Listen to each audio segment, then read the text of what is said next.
ചെർപ്പുളശ്ശേരിയിലെ പഴയ bus stand May 9 മുതൽ പൂർണ്ണമായും അടച്ചിടും. കെട്ടിടത്തിന്റെ ശോചനീയാവസ്ഥ കണക്കിലെടുത്താണ് സ്റ്റാൻഡ് അടച്ചിടുന്നത്. ടൗണിലെ ട്രാഫിക് ക്രമീകരണത്തിലും കാര്യമായ പരിഷ്കരണങ്ങൾ വരുത്തിയിട്ടുണ്ട്. കാലപ്പഴക്കത്താൽ ജീർണിച്ച ചെർപ്പുളശ്ശേരിയിലെ പഴയ ബസ് സ്റ്റാൻഡ് കെട്ടിടത്തിന്റെ അപകടാവസ്ഥ കണക്കിലെടുത്താണ് മെയ് 9 മുതൽ ബസ് സ്റ്റാൻഡ് പൂർണ്ണമായും അടച്ചിടുന്നത്. ബസ് സ്റ്റാൻഡ് അടച്ചിടുന്നതിന്റെ ഭാഗമായി ടൗണിലെ ഗതാഗത ക്രമീകരണത്തിൽ കാര്യമായ മാറ്റങ്ങൾ വരുത്തിയിട്ടുണ്ട്.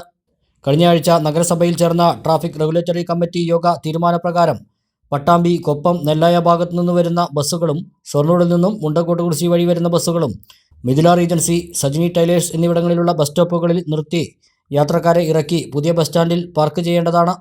തുടർന്ന് പുതിയ ബസ് സ്റ്റാൻഡിൽ നിന്നും പുറപ്പെട്ട് പഴയ ബസ് സ്റ്റാൻഡിന് മുൻവശം നിർത്തി യാത്രക്കാരെ കയറ്റി പട്ടാമ്പി ഭാഗത്തേക്ക് പോകേണ്ടതുമാണ്. പെരിന്തൽമണ്ണ, പാലക്കാട്, മണ്ണാർക്കാട്, വെള്ളിനേഴി ഭാഗത്തു നിന്നുള്ള ബസ്സുകൾ പുതിയ ബസ് സ്റ്റാൻഡിൽ യാത്രക്കാരെ ഇറക്കി പഴയ ബസ് സ്റ്റാൻഡിൽ നിർത്തി മിഥില റീജൻസിയുടെ സമീപം പാർക്ക് ചെയ്യേണ്ടതും തുടർന്ന് മിഥില റീജൻസി സ്റ്റോപ്പിൽ നിന്നും യാത്രക്കാരെ എടുത്ത് സജിനി ടൈലേഴ്സ് സ്റ്റോപ്പിൽ നിന്നും യാത്രക്കാരെ കയറ്റി പോകേണ്ടതാണ്. ഒറ്റപ്പാലം, കോതകുറിശി, ചളവറ ഭാഗത്തു നിന്നും വരുന്ന ബസ്സുകൾ പഴയ ബസ് സ്റ്റാൻഡിന്റെ മുൻവശത്ത് യാത്രക്കാരെ ഇറക്കി മിഥില റീജൻസി സ്റ്റോപ്പിൽ വന്ന് യാത്രക്കാരെ എടുത്ത് തിരിച്ച് സജിനി ടൈലേഴ്സ്, ഒറ്റപ്പാലം റോഡിലെ റോളക്സ് ഹോട്ടലിന് വശമുള്ള ബസ് സ്റ്റോപ്പ് എന്നിവിടങ്ങളിൽ നിന്നും യാത്രക്കാരെ കയറ്റി പോകേണ്ടതാണ്. എന്നിങ്ങനെയാണ് ബസ്സുകൾക്ക് ഏർപ്പെടുത്തിയിട്ടുള്ള ക്രമീകരണം. ടൗണിലെ വാഹന പാർക്കിംഗ് സംബന്ധിച്ചും മാറ്റങ്ങൾ വരുത്തിയിട്ടുണ്ട്. സജിനി ടൈലേഴ്സിന് മുൻവശം പുതിയ ബസ് സ്റ്റോപ്പ് ക്രമീകരിച്ചിട്ടുള്ളതിനാൽ നിലവിലുള്ള ഓട്ടോ സ്റ്റാൻഡ് നമ്പർ 4 അർച്ചന ഏജൻസീസിന് മുൻവശത്തു നിന്നും ആരംഭിച്ച് ടൈമക്സിന് മുൻവശം വരെ ഉപയോഗപ്പെടുത്തേണ്ടതാണ്. ഗുഡ്സ്, ടെമ്പോ ട്രാവലർ വാഹനങ്ങൾ ഒറ്റപ്പാലം റോഡിൽ പോസ്റ്റ് ഓഫീസിന് പരിസരത്തും പാർക്ക് ചെയ്യേണ്ടതാണ്. ടാക്സി കാറുകൾ പഴയ പെട്രോൾ പമ്പിൻ്റെ മുൻവശം മുതൽ പുത്തനാൽക്കൽ, കാളപ്പറമ്പ് വരെയുള്ള സ്ഥലങ്ങളിൽ പാർക്ക് ചെയ്യാവുന്നതാണ്. പാർക്കിംഗ് നിരോധന മേഖലകളിൽ ഇതു സംബന്ധിച്ച ബോർഡുകൾ നഗരസഭ സ്ഥാപിച്ചിട്ടുള്ളതാണ്. ഇതുമായി ബന്ധപ്പെട്ട നിർദ്ദേശങ്ങൾ കർശനമായി പാലിക്കണമെന്നും ട്രാഫിക് ക്രമീകരണങ്ങളുമായി പൊതുജനങ്ങൾ സഹകരിക്കണമെന്നും നഗരസഭാ അധികൃതർ വാർത്താസമ്മേളനത്തിൽ അറിയിച്ചു. നഗരസഭാ chairperson KT Jamsiya, vice chairman C Jayakrishnan, സ്ഥിരസമിതി അംഗങ്ങളായ Anitha, U Reshma, secretary VT Priya തുടങ്ങിയവർ വാർത്താസമ്മേളനത്തിൽ പങ്കെടുത്തു.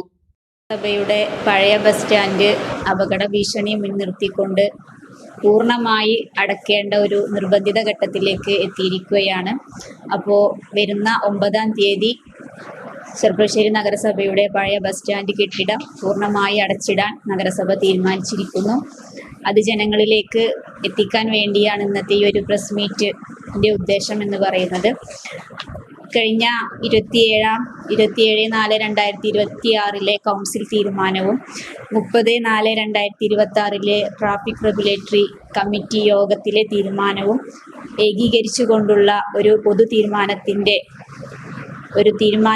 ഒടുവിലെ ഒരു നിർദ്ദേശമാണ് ഇന്ന് നിങ്ങളുടെ മുമ്പിൽ വെക്കുന്നത്. ഇത് ജനങ്ങളിലേക്കും അതുപോലെ ഇതുമായി ബന്ധപ്പെട്ട നോട്ടീസ്, പോസ്റ്റർ എല്ലാം ജനങ്ങളിലേക്ക് എത്തിക്കുന്നതുമായി ബന്ധപ്പെട്ട് സോഷ്യൽ മീഡിയ, വാർഡ് ഗ്രൂപ്പുകൾ, മറ്റു എല്ലാ മറ്റു മാധ്യമങ്ങളിലൂടെ എല്ലാം ജനങ്ങളിലേക്ക് എത്തിക്കുന്നതായിരിക്കും. ഇതുമായി ജനങ്ങളുടെ നല്ലൊരു സപ്പോർട്ട്, നല്ല രീതിയിലുള്ളൊരു സപ്പോർട്ട് നഗരസഭയ്ക്ക് വേണം. അപ്പോൾ എല്ലാവരുടെയും നല്ലൊരു സപ്പോർട്ട് പ്രതീക്ഷിച്ചിട്ട് നമുക്ക് ഈ ഒരു ട്രാഫിക് പരിഷ്കരണം നടപ്പിലാക്കാം. കാർഷിക മേഖലയ്ക്ക് പുത്തൻ ഉണർവേകാൻ അഗ്രികൾച്ചറൽ സെന്റർ അടയ്ക്കാവുത്തൂർ.